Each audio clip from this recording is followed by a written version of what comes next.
چرا به نظرت جرش کشتر؟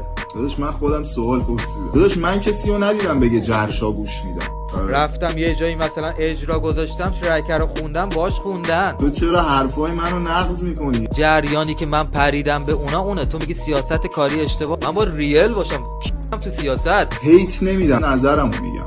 وقت دلیل کاری که انجام دادن حاشیه نبوده. واقعا ناراحت نشو دستم اصلا روک بگم تو با ویو فیک دارین حرکت میزنی. میگم سروش رپی بده، داستان ما فرای موزیکه. اصلا خوب ارائه نشد حاجی یکی با تو کونشون بکنه. به نظرم 3 نفر به من زنگ زدن از دوستای خود مشهول، بهم گفتن که داره ترک میاد که حاشیه بعد اون ترک میشه حرفایی که سیناپ میاد توی کانال تلگرامشون کسچرا رو به من میگه. چرا کسچر احساسی وان سلیقه خیلی باحالی. تو به صورت سولو چه حرکتی کردی؟